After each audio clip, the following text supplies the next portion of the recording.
Alors sur le nucléaire, je suis un petit peu étonné de votre question parce que je pense que, avant même que moi j'en parle, je pense que les écologistes, au moins sur le nucléaire, il y a longtemps qu'on les entend.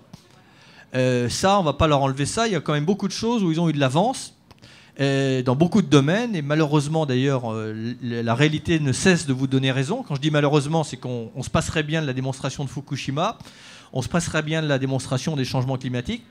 Mais c'est d'ailleurs ce qui, malheureusement, donne de la crédibilité et de la légitimité aux écologistes. Alors parlons simplement de ma propre position sur le nucléaire. J'ai entendu dire que j'avais changé d'avis. Alors moi, je vais vous dire comment je fonctionne. Il y a des sujets sur lesquels j'ai des avis tranchés instantanés. Il y a des sujets pour lesquels j'ai mis plus de temps pour avoir un avis tranché. Parce que c'est parfois facile d'être dans des postures comme ça, de vision immédiate, mais il se trouve que là où j'étais avant, dans un rôle neutre, j'écoutais tout le monde. Et moi, j'avais en tête une chose, d'abord, c'est qu'effectivement, la crise climatique est ce que je considère la crise majeure. J'ai jamais été un pro-nucléaire, et je le dis dans ceux qui veulent bien avoir comme référence ce que j'ai écrit, et non pas ce qu'on me dit que j'ai dit.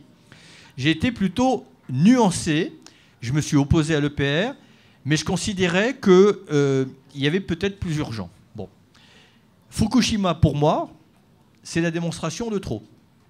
Parce que moi, j'ai une idée de la civilisation qui est la suivante. Évidemment que nos sociétés doivent prendre des risques. Mais si on n'est plus capable de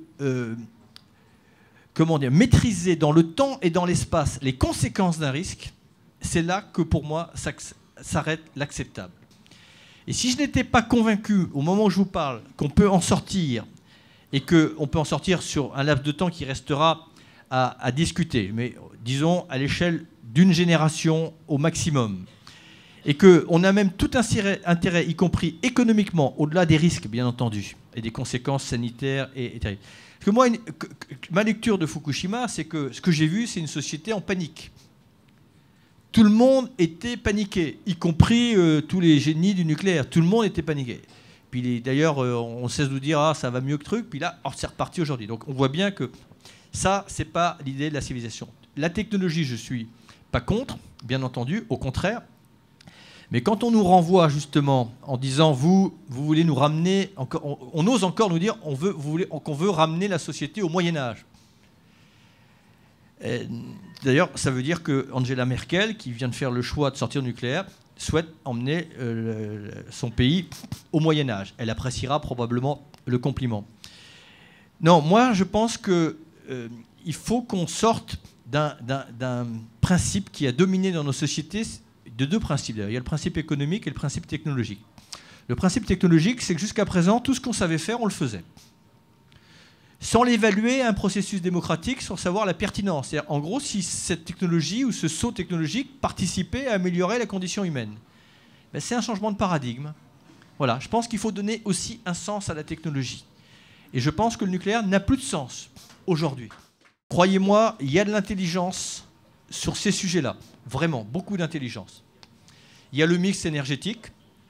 Alors le mix énergétique, en l'état actuel de nos technologies alternatives, mais moi je sais que si on abonde dans la recherche, on aura là aussi des sauts technologiques, y compris dans les énergies actuelles, parce que quand on nous oppose, ouais, vous êtes bien sympa avec vos éoliennes, mais on n'est pas capable de stocker l'énergie ou l'électricité. Oui, on n'est peut-être pas capable aujourd'hui, mais il y a déjà des pistes pour stocker l'énergie des éoliennes, et il y aura aussi des pistes pour stocker l'énergie solaire, et on verra que le silicium n'est pas la panacée universelle, on verra que l'hydrogène, on va y venir, et on verra que les énergies marines, on va y venir, et on va voir qu'on va pouvoir rêver avec le nouveau chantier énergétique. La santé, c'est j'allais dire presque la première des sécurités. Et quand je disais tout à l'heure que dans tous les domaines, il va falloir aussi qu'on sorte de l'orthodoxie, il va falloir aussi qu'on sorte de l'orthodoxie dans la manière dont on envisage de traiter ces problèmes-là. Parce que là aussi, il y a un grand conformisme. D'abord, il y a un conformisme, je dirais même dans la médecine. On garde les symptômes, mais on peut peut-être s'intéresser aux causes. Il y a des médecines complémentaires, de mon point de vue, qui mériterait d'être reconnu, qui participe aussi au lien, au bien-être, et qui peut-être participe aussi à la productivité dans les entreprises.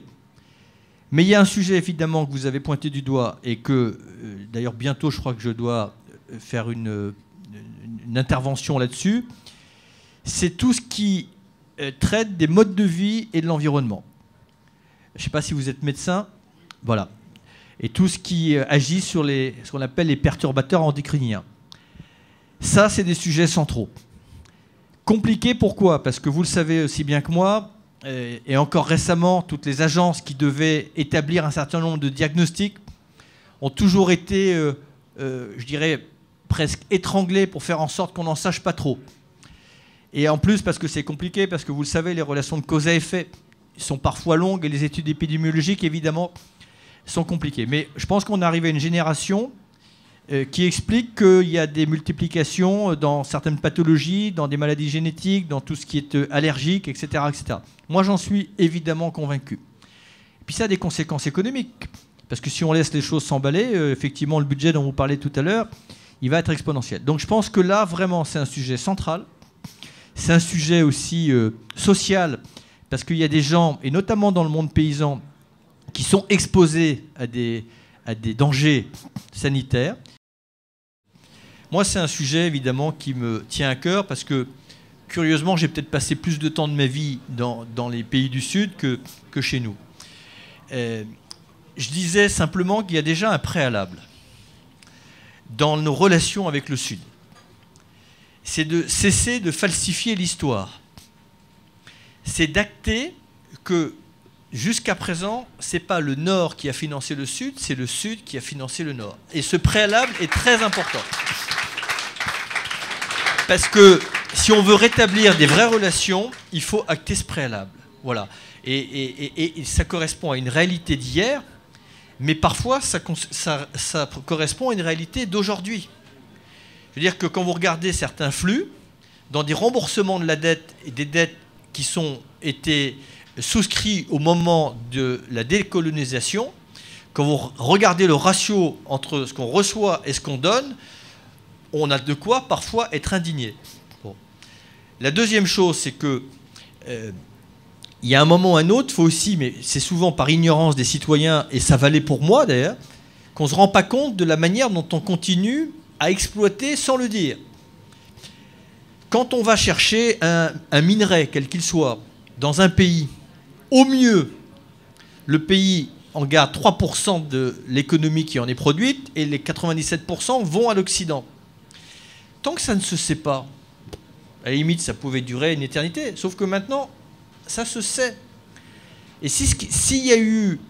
Je suis très prudent dans ce que je dis, mais ce qu'il faut entendre dans ce qui s'est passé au Niger, c'est que c'est aussi une manière de nous dire, probablement d'une manière inacceptable, quand on enlève des gens, bien entendu, mais de dire il y a un temps qui est révolu où vous ne pouvez pas venir comme ça servir.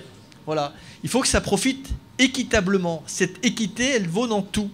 Il y a des choses qu'il faut qu'on regarde, que moi-même je découvre, dans des règles du commerce international qui favorisent le Nord, mais qui étouffent le Sud.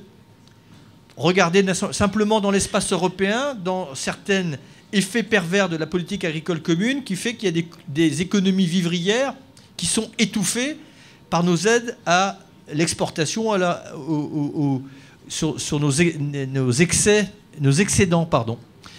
Mais vous voyez aussi, je cite souvent cet exemple parce qu'il est édifiant, mais il est tellement démonstratif, pour ne prendre qu'un pays parmi d'autres, le Burkina Faso, qui pourrait très très bien vivre de l'exploitation du coton, mais qui ne peut pas en vivre parce que les subventions que les Américains donnent à leurs propres producteurs de coton, évidemment, les mettent en situation de concurrence déloyable sur le marché. Alors de quoi vit le Burkina Faso? Non pas de son coton, alors qu'il y a 2,5 millions de personnes qui travaillent dans le coton, et il y a 15 millions qui en vivent indirectement. Ils vivent des aides que l'Europe leur donne. Mais c'est une humiliation pour eux. Ils n'ont pas besoin d'aide, ils ont simplement besoin qu'on cesse de subventionner les producteurs de coton américains. Je pense que le temps d'un candidat écologiste exemplaire ou le temps d'un candidat écologiste qui est émet un message nouveau et terminé. Maintenant, ce qu'il nous faut, c'est un candidat qui soit pédagogue et qui puisse expliquer à ceux qui n'ont pas compris dans les cités, partout, qui n'ont pas encore entendu le message écologique, il faut que ces gens-là y comprennent.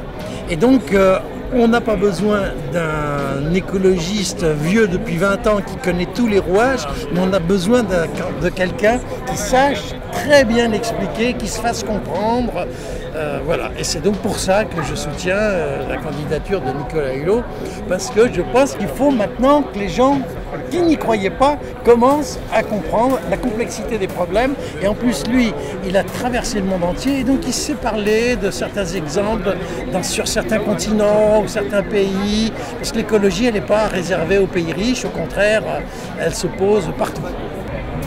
Je pense qu'il a un pouvoir marketing plus fort. Et comme j'ai envie de défendre les idées, j'ai envie que ça change, et ben, je trouve que sa notoriété est déjà acquise, donc maintenant il faut travailler sur le contenu, et c'est ça qui m'intéresse. Oui, je pense qu'il est, du fait de sa notoriété, en capacité médiatiquement de faire porter les valeurs. Il n'a pas besoin de se faire connaître en tant que personne, et ça, je trouve que c'est important. Je me posais une question, puisque je suis médecin et que je m'occupe de médecine écologique, je suis médecin homéopathe acupuncteur. Je voulais savoir quelle était sa manière de voir ce type de médecine. Donc je pense qu'on va avoir un rendez-vous pour en parler prochainement. Et voilà, je trouve que c'est très intéressant, c'est convivial. Ce qu'on peut lui donner de positif, c'est qu'il est naturel et qu'il essaye de répondre aux questions qu'on lui pose. Moi, je ne suis pas habituée à faire la politique et j'ai trouvé ça agréable. Voilà. Merci. Je pense que Nicolas va porter une parole très forte dont on a besoin dans ce pays et qu'il va être écouté et que ce sera toutes les idées très importantes et sur la crise et sur les solutions. Je parle de la crise écologique et sur les solutions qui vont avec lui faire un bon bout de chemin. Pourquoi soutenez-vous la candidature de Nicolas Hulot? Tout d'abord, ses qualités humaines, je crois que ça c'est évident et on l'a encore vu ce soir. Il y a beaucoup d'humilité dans sa démarche et pour moi c'est justement quelque chose de crucial, l'humilité. Et en plus il a un fond évidemment éminemment incroyable. Et ce qui ressort des discussions de ce soir justement, c'est des discussions de fond. Il n'y a pas eu de polémique, il n'y a pas eu d'attaque sur le parti en général, mais on était bien sur des questions de fond, et je pense que pour ceux qui avaient encore un doute de ses convictions, je pense que les gens ont été convaincus ce soir, mais moi en tous les cas, j'ai rapidement été convaincu quand je l'ai rencontré, et je trouve qu'il porte merveilleusement bien l'écologie politique, et intellectuellement il y a un vrai raisonnement, et justement le lien entre l'écologie, le social, il le fait remarquablement bien.